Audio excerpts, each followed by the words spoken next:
Muy buenas tardes, bienvenidos al CIDE. En esta ocasión tendremos la segunda sesión informativa de la convocatoria 2014 para el doctorado en políticas públicas. Es una sesión que se está transmitiendo en vivo por el canal de el CIDE, así que a los asistentes me disculparán, pero en ocasiones haré referencia a algunas direcciones porque utilizaremos una cuenta de Twitter para aquellos que estén interesados y que al final de la sesión tengan la posibilidad de poder interactuar a través de preguntas. Así que con alguna frecuencia estaré haciendo una pequeña pausa para aquellos que se conecten un poco después. Recordarles que en Twitter tenemos una cuenta que es @DPP, las siglas del doctorado en política pública, @DPP-CIDE, a través de la cual en esta ocasión y en todas las demás que se estén transmitiendo las sesiones informativas estaremos, como les digo, tratando de resolver preguntas, dudas, comentarios de aquellos que nos estén viendo a través del canal del CIDE. Y bueno, les decía bienvenidos, gracias por hacer el esfuerzo de venir hasta acá. El CIDE se caracteriza por no tener precisamente accesos fáciles y venir hasta acá, la verdad, siempre lo digo, es una muestra ya de interés en el programa, de venir hasta estos rumbos de la ciudad. Y bueno, la idea es poder transmitirles información general sobre la convocatoria. Y para eso la sesión básicamente las dividimos normalmente en dos partes. Una primera sesión que tiene que ver más con exponerles algo de la información general, mucha de la cual ya está disponible tanto en la página de internet como en algunos folletos impresos y electrónicos que están circulando. Pero particularmente nos interesa dejar al final el espacio para poder contestar preguntas en los casos puntuales que quizás ustedes quieran profundizar, porque la información más bien está planteada para, digamos, un candidato más bien general, pero con mucha frecuencia en estas sesiones lo que tenemos es luego características muy puntuales de cada uno o de cada una, y son las que estas sesiones terminan por resolver muy bien. Así que, si les parece bien, yo estimo que en unos 25 o 30 minutos puedo hacer una exposición de los contenidos generales de la convocatoria y del programa. Y después de eso hacemos una segunda sección de intercambio sobre preguntas que a ustedes les pueda interesar resolver de manera más puntual. Digamos, para iniciar, lo que podemos decir es que el doctorado de política pública que ofrece el CIDE desde el año 2007 es un doctorado que básicamente aspira a formar analistas con tres características, con tres pilares en su formación. Por una parte, una formación técnica rigurosa, porque la materia misma de política pública implica de suyo un conocimiento con estas características de solidez en el análisis técnico. Sin embargo, toda política pública está inmiscuida en un ambiente político, y de ahí la segunda característica. Egresados que tengan una pericia analítica sobre las instituciones políticas y el mundo político en el que se mueven estas políticas públicas, ¿no? Entonces, no solo la parte técnica, que es fundamental, sino también la parte de análisis político y de comprensión del fenómeno burocrático o de los asuntos políticos más amplios.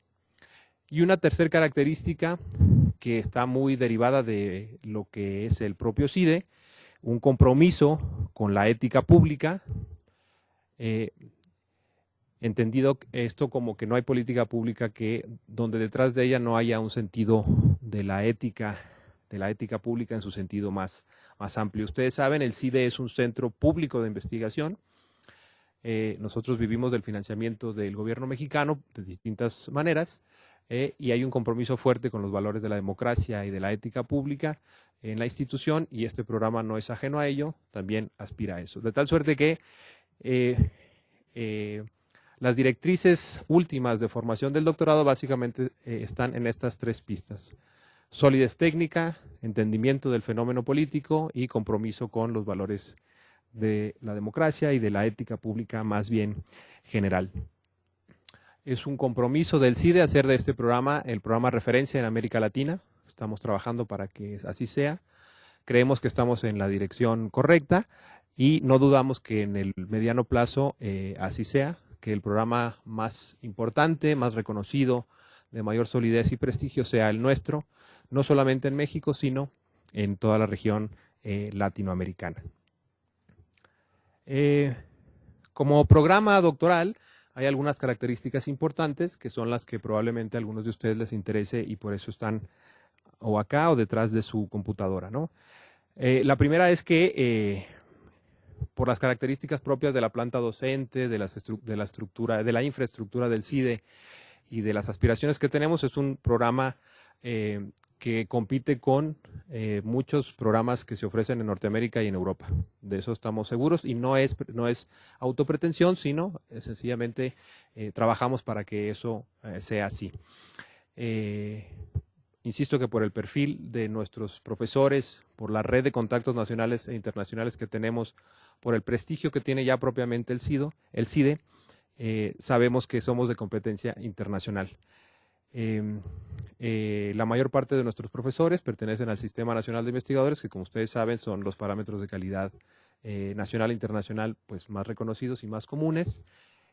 Nuestro programa o nuestro doctorado pertenece al Programa Nacional de Posgrados de Calidad del CONACYT, del Consejo Nacional de Ciencia y Tecnología Mexicano, que es el organismo, digamos, que financia a las instituciones públicas que se abocan a ofrecer programas de docencia de excelencia internacional. Esto es importante porque, como vamos a ver un poco más adelante, al ser nosotros parte del Programa Nacional de Posgrados de CONACYT, todos y cada uno de los que superen el proceso de ingreso tienen asegurada la beca de manutención que ofrece este organismo. Y es una beca que el propio CIDE gestiona ante el CONACYT. Es decir, que el estudiante, una vez que haya ingresado, digamos, ese proceso administrativo lo tiene cubierto de parte del propio CONACYT. Y el CIDE exime también a todos y cada uno de los que entran al programa del pago de la colegiatura del CIDE. El CIDE, si bien es cierto, es una institución, es un centro de investigación público, tiene cuotas para sus miembros, para sus estudiantes, perdón, pero para el caso del doctorado, todos y cada uno de los aspirantes, sean nacionales o extranjeros, están eximidos de ese pago de cuota interna y el beneficio de la beca CONACYT también es tanto para postulantes nacionales como para postulantes extranjeros, ¿no? Es decir, el requisito para obtener ese par de becas es ingresar al programa. Este año tenemos una característica diferente a todos los años anteriores porque a partir de este año es requisito de ingreso tener una maestría concluida. En años anteriores esto no era así, sin embargo, derivado de una serie de evaluaciones que nosotros tuvimos por parte del CONACYT, se nos sugirió uniformar en un solo criterio el perfil de ingreso y eso nos llevó a necesariamente cerrar a un solo perfil de ingreso que ya no era, antes teníamos la opción de ingresar solo con licenciatura o con maestría y para la convocatoria de este año es requisito obligatorio tener una maestría terminada y es un requisito importante de señalar muy al principio porque quizás quien vea información de promoción de otros años puede pensar que la opción de licenciatura sigue vigente y para el año que entra esto no es así. Es un programa de 8 semestres o 4 años de dedicación exclusiva y de manera presencial.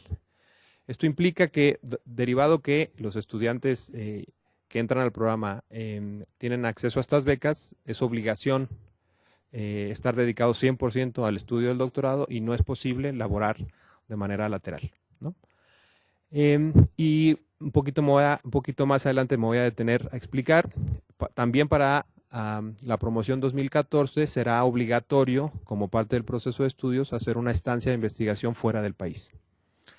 Esa estancia varía en tiempos, varía en formas y estilos, pero es parte indispensable del proceso de estudios.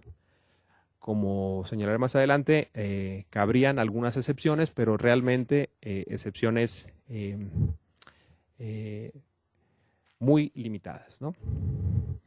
Me detengo un poco para recordarles para aquellos que nos están viendo por el canal del CIDE, que tenemos un Twitter abierto para dudas, comentarios o preguntas que tengan respecto del proceso de la convocatoria 2014, y este Twitter son las siglas del doctorado DPP _CIDE, DPP-CIDE. El plan de estudios del programa, como les digo, que se compone de 8 semestres, en realidad está dividido en 2 fases diferenciadas, claramente diferenciadas. Un primer año o 2 semestres abocados a una dinámica académica muy presencial, de muchas horas clase, porque se llevan 8 materias obligatorias que forman parte del corazón de formación para un analista de política pública, que ustedes pueden ver por ahí. Son 4 materias más bien con orientación o con contenidos del área de economía, y 4 materias más del área, digamos, de análisis institucional, de administración pública y demás, ¿no? Estos 2 semestres es el primer año de formación. Es importante, insisto, porque tiene una carga lectiva alta. Prácticamente es estar todo el día en clases, con algunos recesos y con algunos laboratorios, pero prácticamente implica estar aquí en las instalaciones de lunes a viernes. Y después de ese primer año se cambia un poco la dinámica pedagógica y se relaja un poco la carga de materias, porque se aboca mucho el interés a la confección de la tesis doctoral, ¿no? También es importante decir que actualmente hay 2 seminarios del programa que son optativos, que hoy día se cursan después del primer año, pero que estamos pensando en una reforma al plan de estudios para incluirlos de manera obligatoria dentro de los cursos del primer año de estudios. Estos son los seminarios de epistemología y de métodos. El plan de estudios original los contemplaba como optativos, insisto, después del primer año, pero la experiencia de estos años nos ha indicado que sería probable, sería una buena decisión incorporarlos al primer año de formación obligatoria, precisamente porque estamos formando investigadores hacia el futuro, y estas 2 materias son pilares no solamente para la confección propia de la tesis, sino como conocimiento más adelante para su desempeño profesional docente, ¿no? Entonces es probable, eso depende de una reforma al plan de estudios que implica una serie de instancias académicas y de autoridad que estamos resolviendo, pero es probable que para agosto del siguiente año exista esta modificación en el plan de estudios, un poco diferente al que está en la promoción, pero diferente sencillamente en términos de orden y de incorporación, no es una transformación de hondo calado, ¿no? Entonces, el primer año, insisto, es el primer año muy formativo, que iguala un poco y estandariza los parámetros de análisis de política pública. Y después, a partir del tercer semestre, básicamente se llevan 3 materias que, como sus nombres los indican, 2 de ellas están muy abocadas a la confección de la tesis, que son el seminario de tesis y el proyecto de investigación, y una más que son las materias optativas, y estas materias optativas más bien se hacen a demanda o a solicitud de los intereses de investigación de las y los estudiantes. Es decir, dado que la posibilidad temática de los aspirantes puede ser muy variada, como de hecho lo es muy difícil que nosotros tengamos materias establecidas y obligatorias a lo largo de todo el periodo, sino lo que hacemos es flexibilizamos eso y buscamos opciones de materias que sean aptas o de interés para aquellos que van a trabajar ciertos temas. Un ejemplo, para tratar de ser claro, en este semestre estamos ofreciendo como optativa la materia de evaluación de política pública, que es una materia que muy probablemente le interese a muchos de los estudiantes, pero no necesariamente a todos, porque quizás algunos están pensando en un trabajo doctoral más bien abocados al diseño de una política, ¿no? Entonces, estas materias optativas son más bien temáticas de con contenidos transversales. Estamos pensando para el siguiente semestre una materia sobre federalismo en las políticas públicas, que también puede ser transversal a muchos de los intereses de los estudiantes, cosa que sería muy diferente pensar en temáticas muy particulares obligatorias, porque, insisto, la variedad de intereses temáticos es amplia, ¿no? También debo decir que en casos particulares, y siempre pensando que este segundo tramo del programa de estudios está abocado en apoyarlos lo más posible para la confección de su tesis, es posible que incluso alguna optativa de las 6 que se pueden tomar no necesariamente se tome en el CIDE. Es decir, imaginemos que ustedes tienen un tema de investigación en donde hay un investigador que ofrece una clase doctoral en alguna universidad de la Ciudad de México que pertenece al programa también del CONACYT. Imaginemos un ejemplo, solo por decir, que una muy buena clase doctoral se está ofreciendo en alguna facultad de la UNAM y que el profesor que más sabe del tema en el país está ahí. Nosotros haremos lo posible porque el estudiante que esté cerca de ese tema se pueda ir a tomar esa clase que está muy cerca, que es viable hacerlo, pero insisto, hay una serie de requisitos importantes porque la clase tiene que tener una serie de características similares a las nuestras, como pertenecer al Programa Nacional de Posgrados del CONACYT, ¿no? Es decir, ahí hay una intención de ser flexibles para ofrecer materias, cursos, seminarios que más bien estén muy cercanos a sus temas de interés para la confección de la tesis, ¿no? Entonces, un poco repitiendo, un primer año formativo, lectivo, de análisis de política pública, y luego un segundo periodo, digamos, más flexible. No quiere decir menos riguroso, sino más flexible en términos de los contenidos de las materias abocadas hacia los intereses de investigación de cada uno de los estudiantes. Les decía yo que para el año 2014 el programa manejará de manera obligatoria las estancias de investigación. Nuestra pretensión, decía muy al principio, es ser un programa referente en América Latina sobre estos temas, y eso implica necesariamente una internacionalización de nuestros alumnos, de nuestra planta docente, de todo lo que tenga que ver con el programa. Creemos que es muy importante la experiencia de estudiar en otro país, y entonces para eso estamos haciendo una serie de estrategias, incluida una bolsa de financiamiento para poder lograrlo. Y esto implica que después, una vez superado el primer año de estudios, que es el año formativo, y siempre en diálogo y a través de un plan de trabajo con su asesor o asesora de tesis, entre el semestre tercero y el semestre octavo, la idea es buscar una opción de estancia de investigación o estancia de estudios en algunas universidades.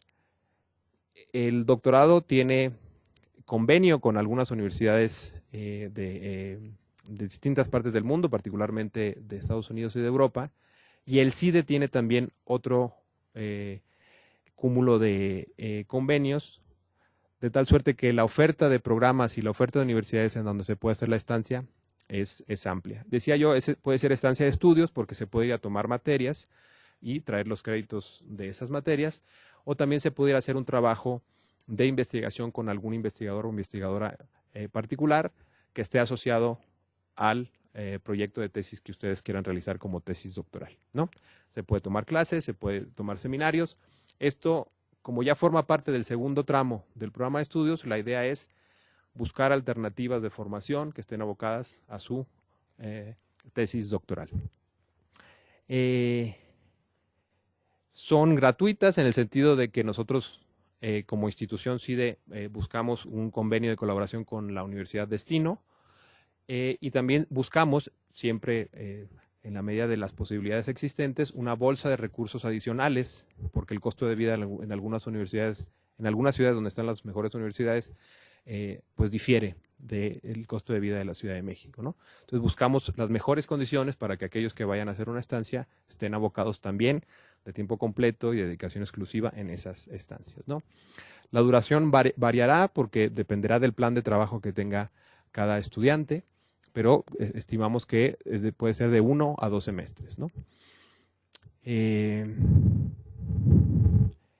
Es importante, obviamente, la suficiencia del idioma del país destino.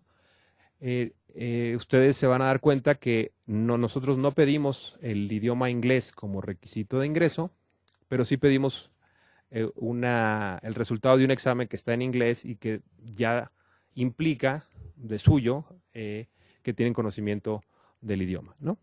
Sin embargo, si van a hacer una estancia en alguna universidad, pues sí, ya sea en inglés o en francés o en alemán, donde se tiene que, por parte del alumno, tener las condiciones para poder ir a hacer eso. Es importante decir que el CIDE ofrece a sus estudiantes de todos los niveles cursos gratuitos de inglés, normalmente en horarios fuera de clase, siempre como apoyo extracurricular a la formación de todos los estudiantes del CIDE, ¿no?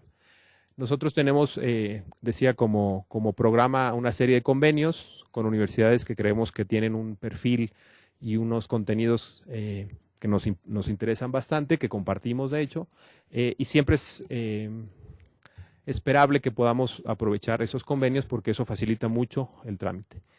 Sin embargo, si por alguna situación, por algún tema en particular, algún estudiante quisiera irse a una universidad en donde no tenemos convenio, el CIDE hace todo lo posible por lograr que se logre ese convenio y que no exista costos ni ninguna traba administrativa para la estancia de él o de la estudiante que vaya para allá.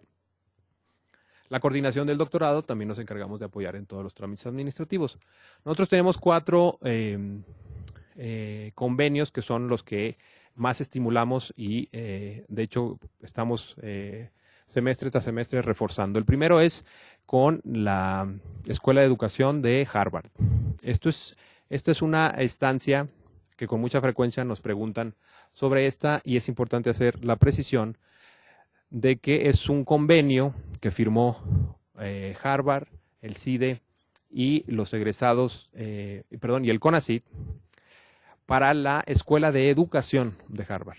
Esto quiere decir que la idea es que aquellos que van a realizar una tesis sobre temas de educación es un destino importante. No es la Kennedy School of Government, ¿no? Porque muchos piensan, Harvard, que la Kennedy es una de sus escuelas más famosas, que nosotros tenemos convenio con ese destino y en realidad no, es con la Escuela de Educación. Y es un convenio en realidad particular, diferente a todos los demás, porque en realidad los que quieran hacer uso de él, en realidad lo que harían es ir a tomar la maestría en educación de Harvard, que dura 1 año, y luego regresarían a concluir su tesis doctoral. De hacer ese proceso, en realidad sería un proceso de doble titulación. Por una parte, la maestría reconocida por Harvard en educación y finalmente su proyecto de investigación cristalizado en una tesis doctoral, lo que les daría el grado de doctora en política pública por el CIDE.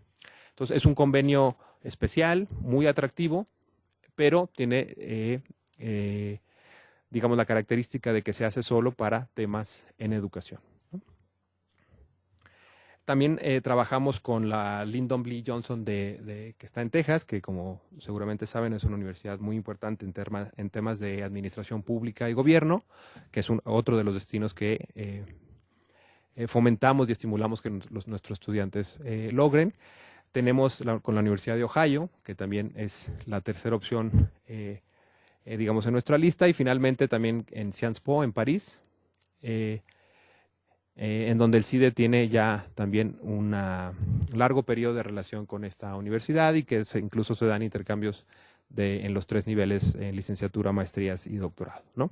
Estos son los 4 convenios, insisto, que nosotros estimulamos, que reforzamos, que tenemos asegurados y queremos cada vez más mejorar o impulsar. Sin embargo, insisto, no es la oferta exclusiva. Incluso en la página web ustedes pueden ver algunas otras universidades con las que tenemos convenio y incluso aquellas en las que no, haríamos, como ya dije, un esfuerzo por lograrlas, ¿no? Pero es muy importante esta idea del CIDE de que todos sus egresados tengan una experiencia de estudio fuera, con los desafíos académicos, intelectuales que ello implica, ¿no? Claro, el CIDE siempre impulsando y apoyando en ese proceso, ¿no? Bueno, ahora me voy a mover un poquito tratando de irme ya más específico a las características de la convocatoria propiamente, no tanto de las características del programa.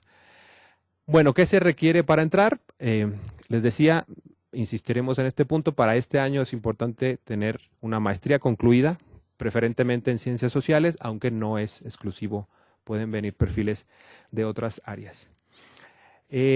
Si hay postulantes o interesados que están hoy día estudiando la maestría, es muy importante hacerles saber que tendrían que tener concluida la maestría, esto es decir, titulado y resuelto cualquier asunto académico para agosto del 2014. Para el primer día de clases, que si no mal recuerdo es el 15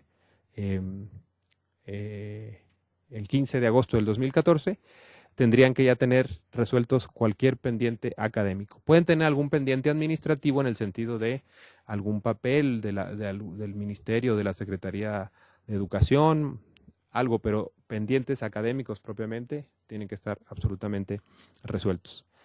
Y también es importante decir que se tiene que tener un promedio mínimo de 8 en esa maestría. Es una de las características que el CIDE tiene siempre para el grado previo al que se aplica. Y luego, además de estas características generales como requisitos de ingreso, hay dos procesos. Uno tiene que ver con la documentación que hay que entregar para poder ser, digamos, aspirante formal al programa. Y luego el proceso, que nosotros le llamamos el proceso de selección, que tiene que ver con los exámenes. Los dos forman parte de las características de requisitos, digamos, pero unos son requisitos de documentos y otros son requisitos de exámenes, ¿no? Me voy a detener en cada uno de esos. Como parte de la documentación a presentar, nosotros les pedimos, como quizás ya leyeron por algún medio, una propuesta de investigación. Esto tiene que ver con el desarrollo medianamente extensivo de sus intereses de investigación para aquello que va a ser la tesis doctoral. Las sugerencias que nosotros ahora vamos a dar no son una camisa de fuerza, sencillamente son orientaciones para si necesitan algún tipo de guía. Pero obviamente, como cualquier aplicación a un programa, está sujeta a que el propio interesado le dé el matiz, la orientación, la profundidad que él o ella sí estime. Lo que nosotros sí debemos decir es que es un elemento importante en el proceso porque con frecuencia lo que buscamos es aspirantes que se acerquen a las líneas de investigación que la institución ya trabaja, ¿no? El CIDE es reconocido por distintas líneas de investigación y siempre es muy positivo tener una sinergia entre los intereses de los estudiantes o de los aspirantes y lo que el día a día se trabaja en la institución. Cuando logramos ese empate es muy positivo, se ahorran tiempos y costos en algunos trámites. Sin embargo, esto no quiere decir que no podamos aceptar aspirantes con líneas de investigación diferentes a las de la institución, ¿no? Es deseable, pero no es requisito indispensable.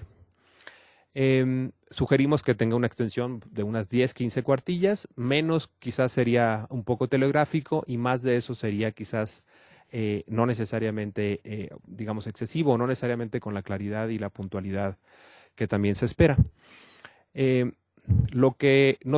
Esta propuesta de investigación no solamente nos va a dar una idea de cuáles son sus temas y sus orientaciones de investigación, sino ya al comité de selección le va a dar una idea de orden analítico, de pensamiento ordenado y de una capacidad argumentativa respecto de un tema,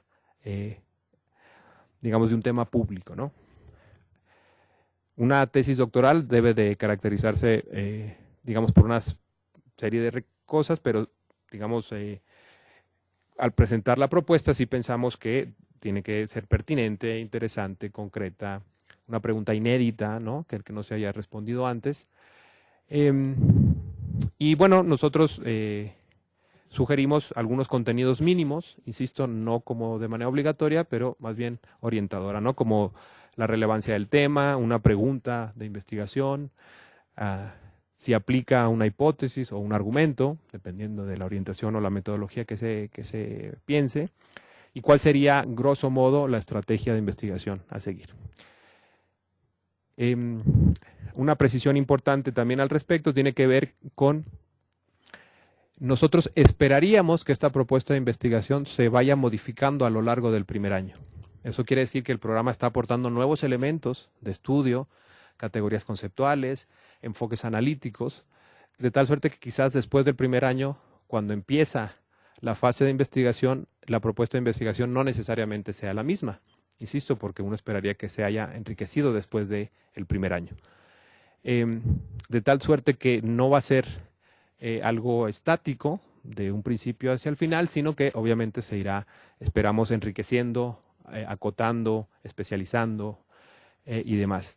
Pero es muy importante, aún así, aunque no va a ser el documento definitivo, sí es un documento de prueba para el comité de selección respecto de cómo presentan un documento académico. Así que tiene una relevancia significativa. Para la convocatoria del siguiente año, el primer paso que hay que hacer que les sugerimos hacer es registrarse en una pequeña solicitud que nosotros tenemos en línea, donde le pedimos los datos personales más básicos, ¿no? Como nombre, adscripción, estudios previos, correos electrónicos, ¿no? Eso lo que nos permite a nosotros es saber que hay alguien que está interesado con el que vamos a tener comunicación para las precisiones, ¿no? Quizás algunos de ustedes ya han hecho este preregistro en línea, ¿no? Si no mal recuerdo, para el día de hoy ya tenemos más de 80 personas que han hecho ese registro. Pero ese es un primer contacto y ese es como ustedes nos van informando que están interesados. En realidad, la parte importante cuando ustedes se convierten en aspirantes oficiales, por llamarle de una manera, es cuando entregan la documentación que pedimos, ¿no? Previo a eso, sabemos que existe su interés, solo hasta que tenemos la documentación completa es que sabemos que se han convertido en candidatos oficiales al proceso, ¿no?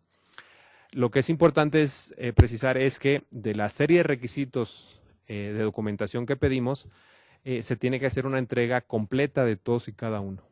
Por la cantidad de gente interesada, por los tiempos que se tienen al momento de revisar exámenes y demás, nos es imposible estar siguiendo a los interesados con algunos pendientes de documentación. Así que es una obligación, pues, presentar documentación completa. Como ustedes se podrán ver en los distintos medios, la página web y demás, los requisitos de documentación, algo importante es que como parte de los requisitos de la documentación, nosotros pedimos el resultado del examen GRE. Eso es un examen que el CIDE no gestiona, no aplica. Normalmente lo aplican instituciones privadas, a veces embajadas, ¿no?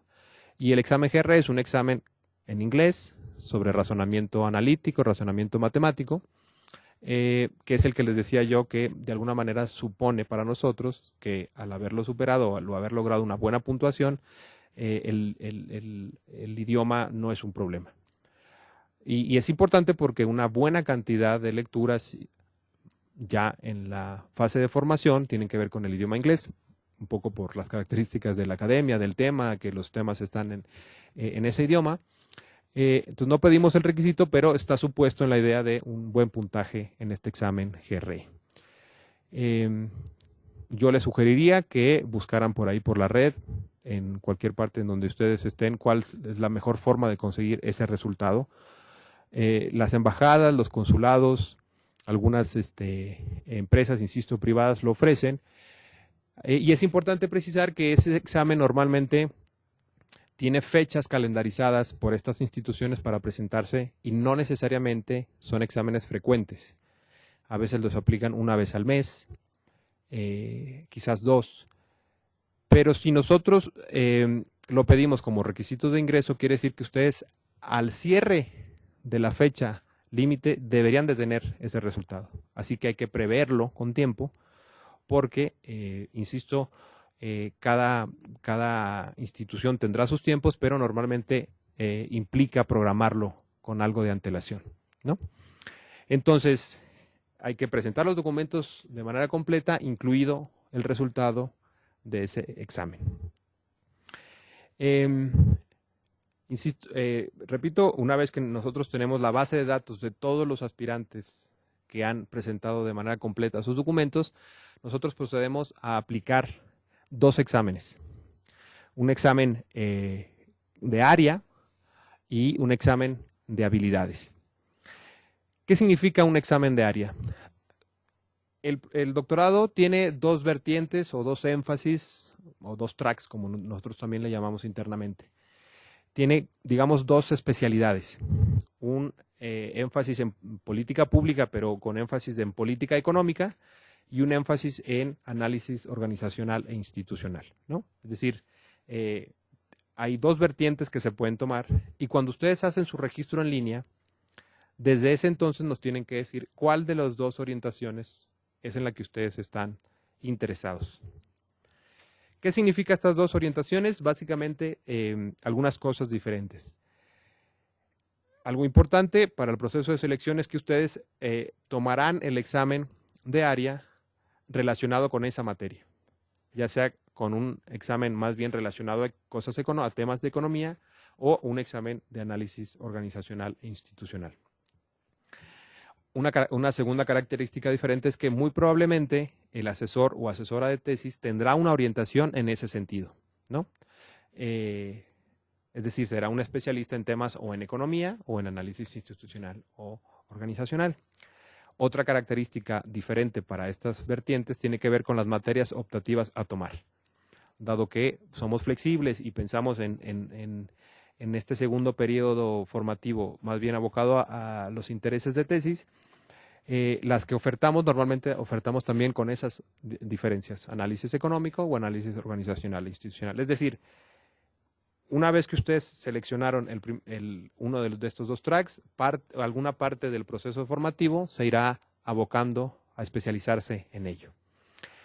La sugerencia frecuente que hacemos es que ustedes apliquen a la orientación en donde se sientan más fuertes. En algunas ocasiones hemos sabido de aspirantes que, digamos, por poner un ejemplo, han hecho un pregrado en economía y quizás un posgrado también relacionado a economía, y el doctorado lo piensan como una formación complementaria, y entonces aplican a la parte de análisis organizacional e institucional. Sin embargo, como tienen que hacer un examen relacionado con análisis organizacional, donde no necesariamente son fuertes, sino están buscando el doctorado para formarse, no necesariamente sacan un buen resultado en el examen, ¿no? Entonces, la sugerencia, pero solo como sugerencia, obviamente cada postulante decidirá lo que mejor le convenga, como sugerencia es que opten por la orientación en donde ustedes se sientan más fuertes, porque aún así el doctorado lleva un cúmulo de materias obligatorias que les permitirá compensar, complementar o reforzar algunas áreas diferentes a los de su formación original, ¿no? Entonces, uno de los exámenes tiene que ver con la orientación que ustedes nos hicieron saber en la solicitud o en el registro en línea. Y es importante decir que para esos exámenes el CIDE cuenta con guías de estudio que les podemos hacer llegar por correo electrónico y que ahorita es muy buen tiempo para tenerlas a la mano porque como el cierre de inscripciones es hasta marzo del siguiente año, pues evidentemente hay tiempo para prepararse para ello. Ese es uno de los exámenes, y el otro examen es un examen de habilidades que fue diseñado aquí por el CIDE y que en realidad es un examen del que no se necesita guía de estudio porque más bien son ejercicios y consignas de habilidades analíticas, ¿no? De comprensión de lectura, digamos de habilidades cognitivas y analíticas más bien generales, ¿no? Entonces, repitiendo el proceso, nos registramos en línea, entregamos la documentación, incluido el examen GRE, y hacemos los exámenes. Ahorita vemos fechas de cada uno de estos procesos. Ahí se hace un primer corte de parte del comité de selección. ¿Por qué? Porque puede darse el caso que dado un muy buen perfil y muy buenos resultados en los exámenes, algunos aspirantes entren directo al doctorado. Es decir, que fueron pruebas suficientes para el comité para establecer que ese aspirante o mujer aspirante tiene condiciones para entrar. Esa es una posible decisión del comité. Una segunda posible decisión es el comité decide llamarlo o llamarla a entrevista, ¿no? Para complementar alguna información que para juicio del comité le haya parecido relevante y que quizás no está muy clara en su expediente o en un resultado o algo que a juicio del comité le parezca que necesita precisarse. Y quizá resultado de esa entrevista, él o la aspirante puede entrar al programa. Pero una tercer fase, que eso lo va decidiendo el comité, es cursar un curso propedéutico. Este curso propedéutico que se hace en los meses se haría a partir de mayo, con duración entre 10 y 11 semanas, dependiendo de la orientación que ustedes hayan escogido, es en realidad la última fase o el último filtro posible y son, decía, 10 u 11 semanas en donde se llevan algunas materias que hay que acreditar con un promedio mínimo de 8 y si se acreditan esas materias en conjunto con un promedio de 8, el comité decidiría eventualmente si entra o no.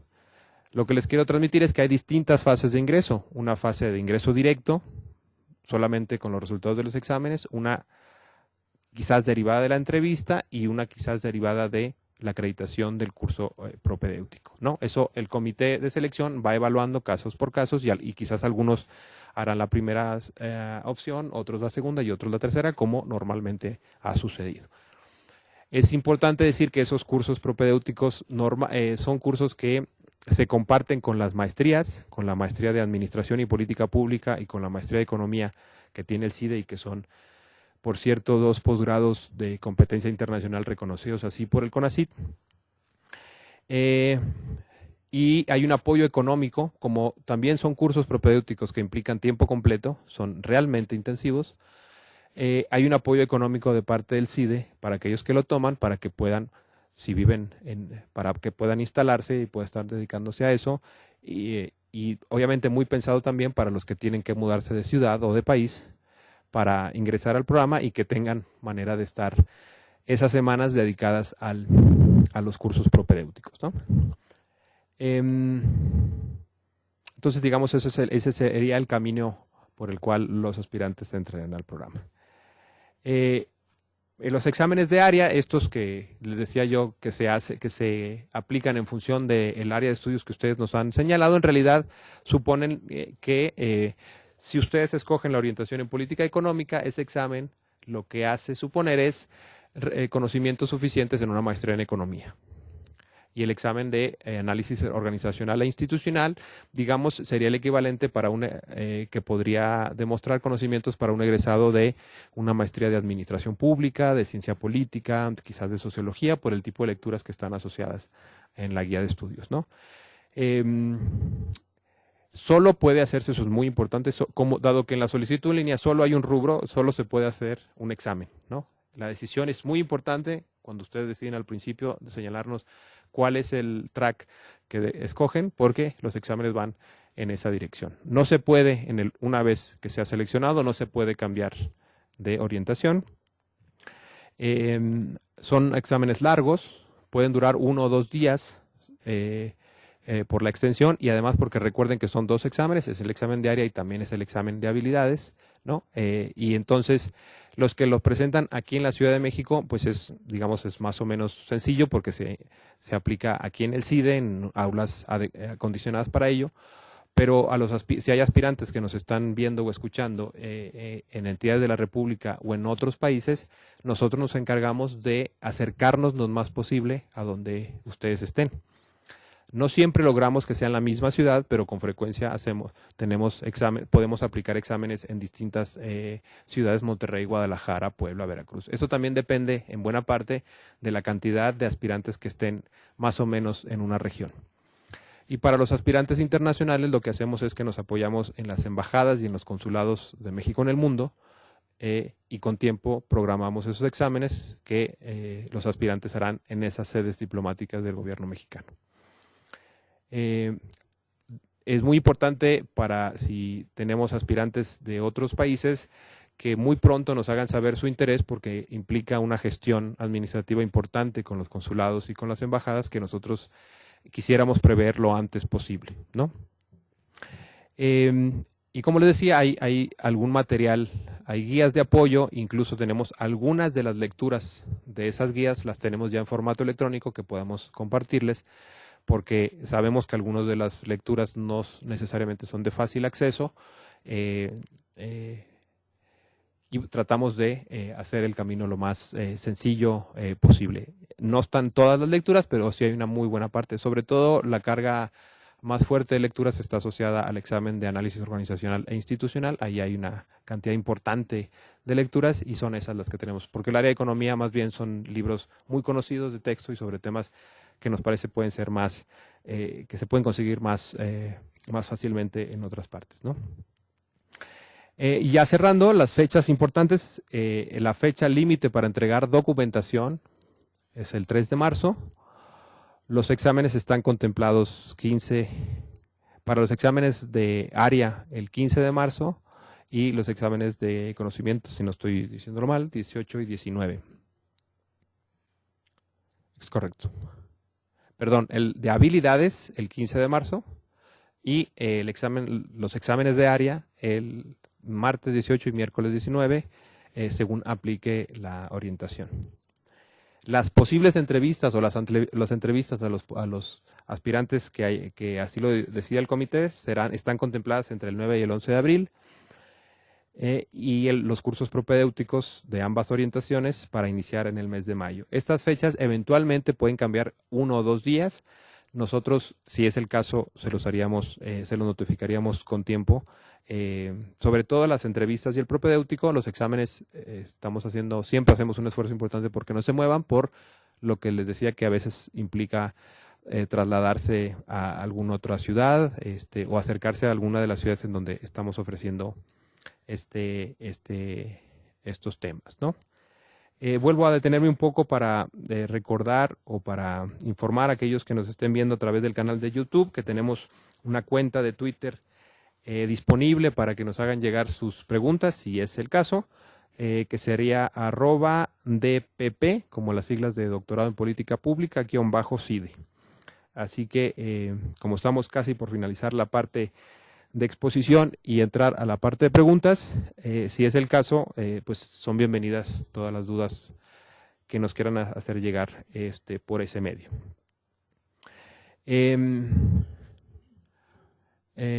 Bueno, no me presenté, discúlpeme, yo soy Eduardo Villarreal, soy el coordinador del programa.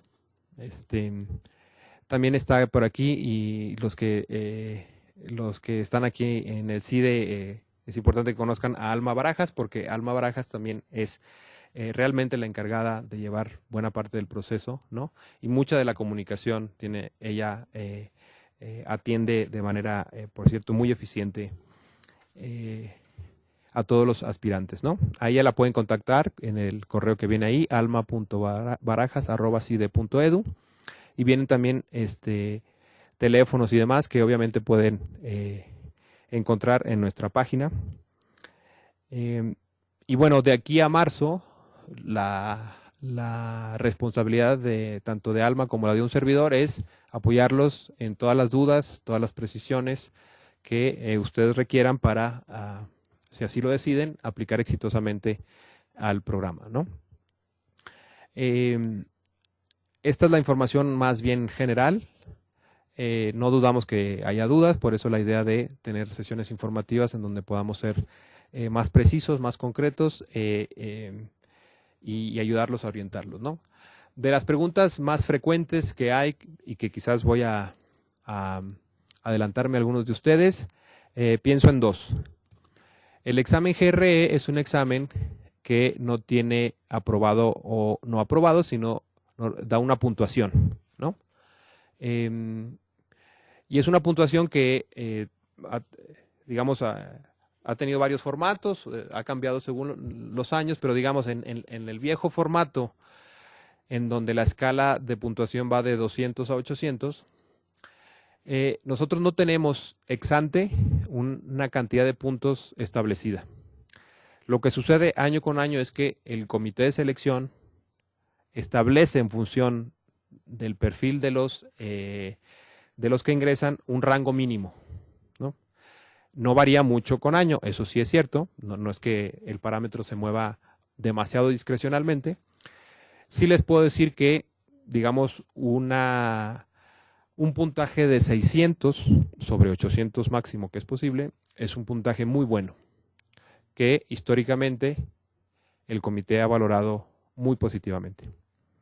Pero insisto, no es un puntaje definido, sino que eso, una vez que están los candidatos y una vez que se tienen los expedientes a la mano, el comité decide el rasero mínimo en ese puntaje, ¿no? Y la siguiente pregunta es si cuántos aceptan o cuántos aceptamos por año, ¿no?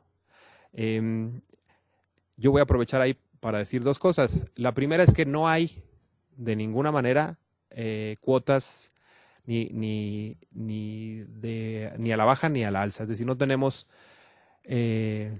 una cantidad determinada de alumnos o de alumnas por aceptar. Todos aquellos alumnos que tengan el perfil y las notas que el comité decida son aceptados, ¿no? Sí es cierto que dado las características que yo les decía en un inicio, que queremos un doctorado fuerte, potente, de mucha formación, sí pensamos en términos generales en un programa con pocos alumnos para poderles dar una atención y apoyo financiero fuerte. Pero ya sería bronca nuestra si en esta promoción entran 20 gentes, nosotros veríamos y haríamos los esfuerzos necesarios para seguir cumpliendo con la rigurosidad y todas estas promesas de apoyo adicional e intercambios a esos 20 aspirantes. Ustedes, en la página del doctorado, ustedes pueden ver los alumnos por generación, se pueden dar cuenta de cuántos han entrado y cuántos se mantienen como alumnos en el proceso. El año pasado fue un muy buen año para nosotros porque después de un proceso de selección amplio y riguroso, tuvimos a 10 personas aceptadas, dos chicas extranjeras, una canadiense y una colombiana, 8 mexicanos, 4, si no mal recuerdo, son del interior de la República y 4 de aquí de la Ciudad de México. Entonces fue un año muy bueno para nosotros, digamos en términos de número, ¿no? Entonces no hay cuotas establecidas, sencillamente aceptamos los que superen los requisitos de ingreso que hemos establecido, ¿no? Y creo que hasta aquí. Sí. Entonces, si les parece, lo que podemos hacer es, si tienen alguna duda, precisión que les podamos hacer o responder, pues con todo gusto. Y si hay alguien detrás de su computadora que quiera hacernos llegar una pregunta, repito, una dirección de Twitter que tenemos mediante la cual nos pueden hacer llegar algunas preguntas, que es @dpp, como doctorado en política pública, @dpp_cide. Ya hay una manita adelantada, sí. De los 10 aceptados, ¿cuántos fueron los aspirantes? Muy buena pregunta. 42, sí, 42 aspirantes. 42. Es que el proceso de filtro entre los interesados y los que terminan entregando documentos y los que terminan presentando exámenes, obviamente va tendencia a la baja, ¿no? 42 completaron el proceso en todas sus dimensiones, ¿no?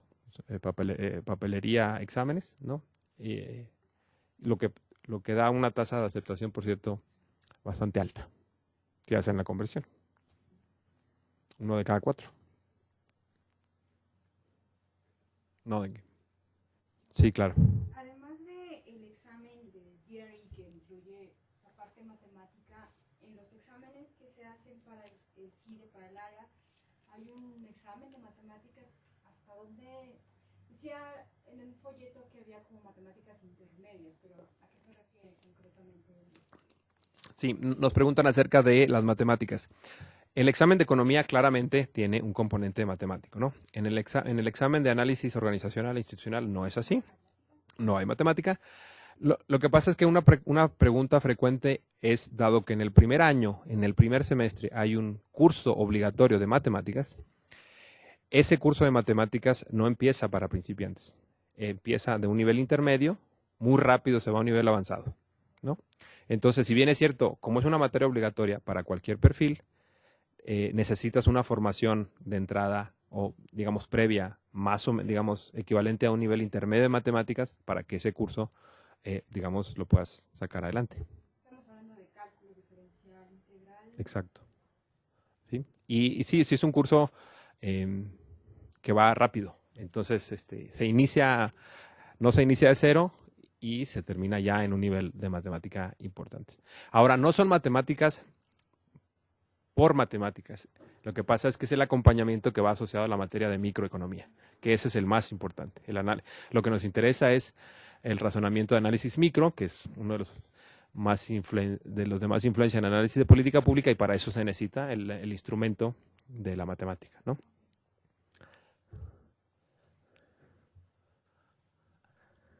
¿Hay alguna cifra? De las cartas de recomendación, Eduardo, ¿tienen que ser Cierto. necesariamente académicas o pueden ser laborales? Y de esas cartas de recomendación pueden ser también de licenciatura o solamente o pueden ser del grado previo que se Claro. titula? Muy buena pregunta y yo olvidé comentarla. En el registro en línea que nosotros les pedimos, se van a dar cuenta que pedimos 2 referencias académicas y el formato de esas referencias es diferente a como se hacía hace algunos años. Hace algunos años nosotros aquí en el programa pedíamos cartas impresas de recomendación. Eso con las nuevas tecnologías de la información ya no aplica y lo que normalmente hace, lo que ahora se hace es que nosotros les pedimos el nombre y el correo electrónico institucional. No se permiten correos electrónicos personales de 2 referencias que pueden ser las que ustedes deseen. Académicas, profesionales, no importa. Y si son académicas, no importa el grado que ustedes decidan, ¿no? Como sugerencia, y solo como sugerencia, convendría que fuesen académicas y del último grado recibido. Porque las preguntas, lo que hacemos es, con ese nombre y con esa dirección electrónica, nosotros le vamos a enviar un formato a esa persona que un formato electrónico que ustedes nos están señalando. Y las preguntas que le hacemos a esa persona como referencia académica serán, obviamente, de cuestiones académicas, de sus capacidades analíticas, de sus capacidades para trabajar bajo presión, de sus capacidades para trabajar a ritmos intensivos, en ambientes de trabajo fuertes. Y quizás los mejores autorizados para responder esas preguntas pues son aquellos que han vivido esa experiencia, ¿no? Pero tu pregunta me ayuda a recordarles lo de no se permiten correos personales, o sea, terminaciones comerciales como Hotmail, como Gmail, estas no son permitidas. Y quizás más importante que eso es responsabilidad de cada postulante estar al tanto de que sus referencias recibieron el correo y que a su vez nosotros recibimos los correos de sus referencias. Nosotros hacemos todo lo posible y estamos al tanto de que nuestras bases de datos y nuestro correo electrónico siempre esté funcionando, pero los desperfectos pueden ocurrir y es responsabilidad del estudiante o del aspirante asegurarse de ese doble proceso de recepción por parte del del enlace que nosotros enviamos y de recepción a nuestra base de datos de la información de sus recomendadores, ¿no? Sí, había uno por acá, sí.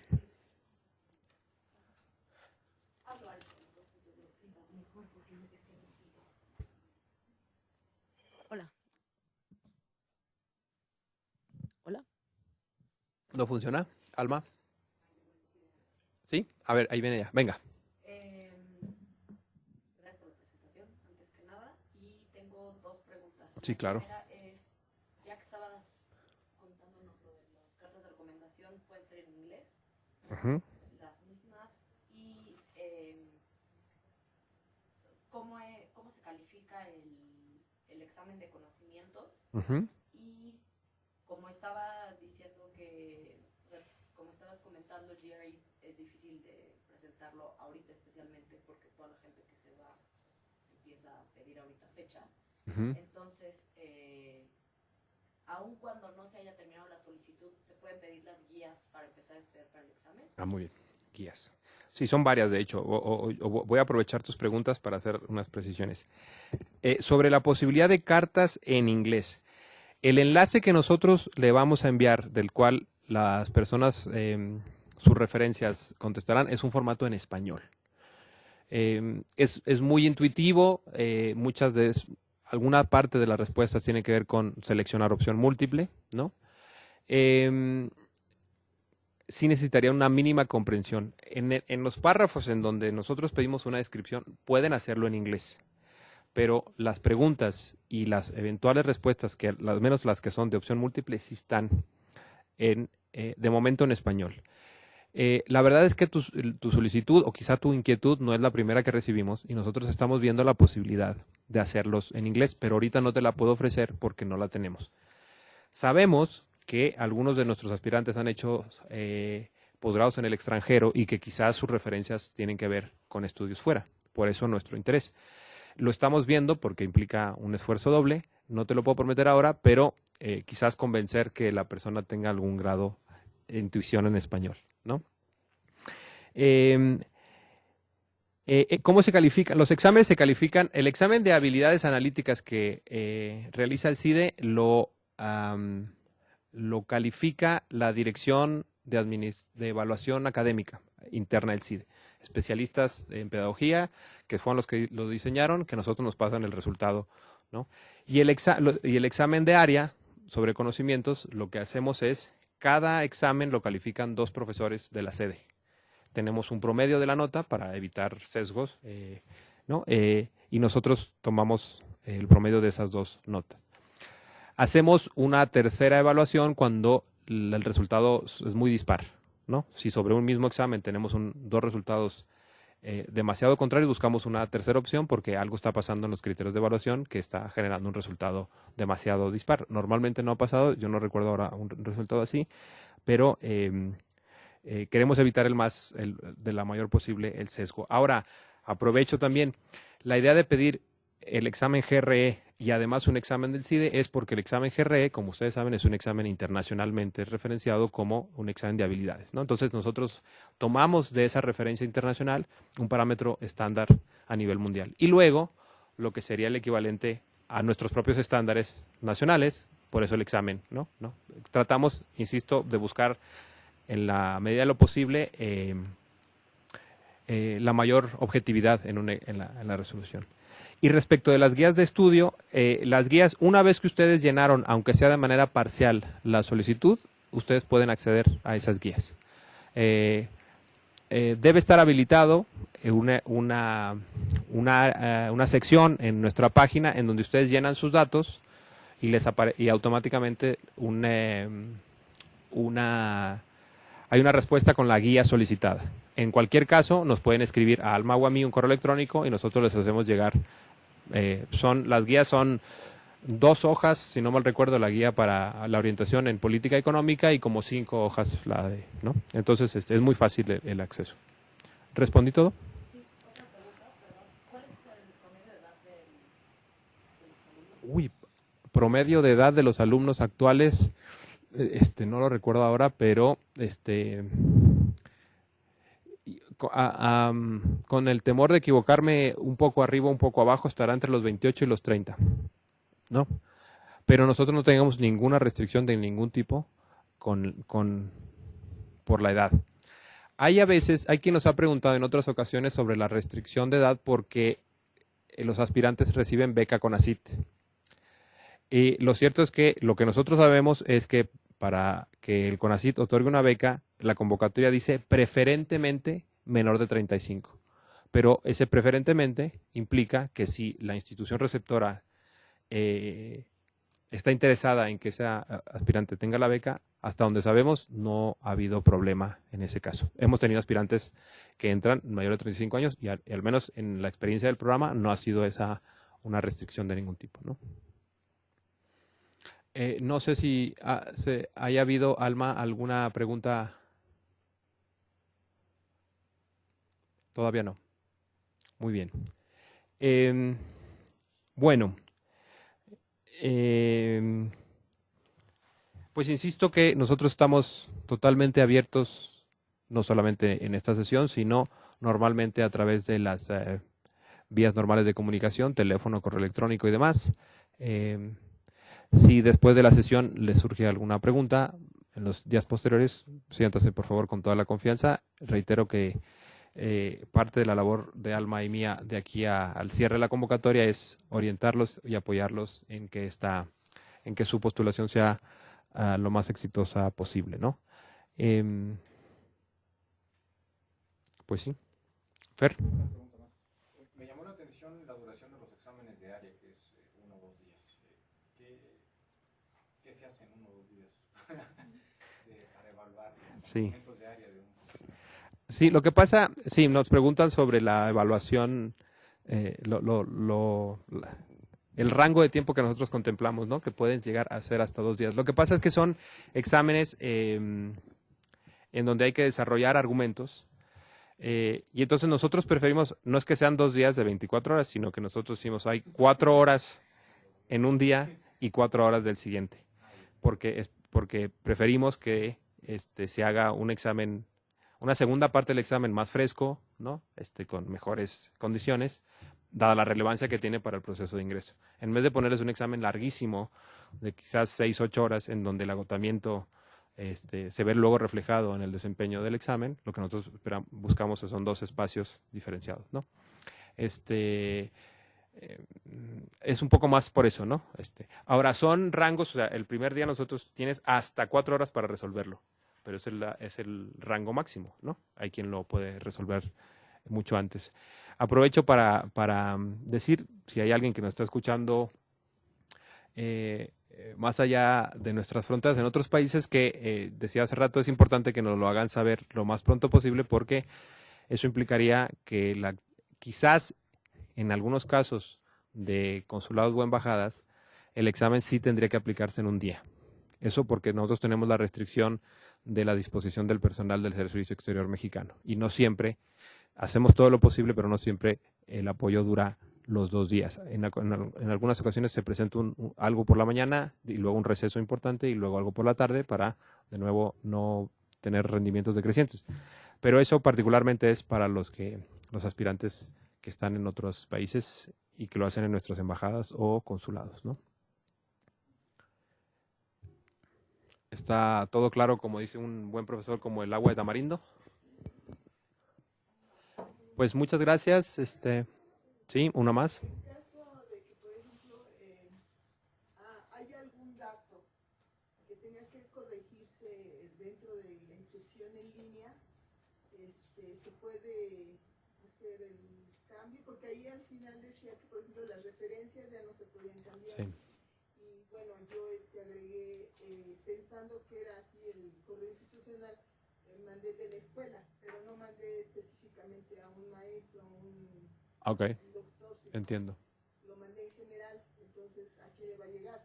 Sí, quizás no es lo deseable porque nos quita un poquito de tiempo, pero dado que esperamos que sean las excepciones, lo que puede hacer es enviarnos un correíto y nosotros hablar con la gente de sistemas para hacer la excepción. Sí, ¿no? Sí implica para ellos también un poquito de labor, pero entendemos, preferimos invertir un poquito de tiempo y que tu referencia esté correcta, ¿no? Antes que se vea mermado tu proceso por el problemita de la referencia, ¿no? Pues muchas gracias de verdad por venir hasta acá. Espero que la lluvia no nos toque mucho. Hace rato se escuchaba. Y bueno, nosotros nos quedaremos algunos minutitos más por si hay alguna pregunta en Twitter de alguien que apenas esté por ahí, ¿no? Pero pues muchísimas gracias por su interés.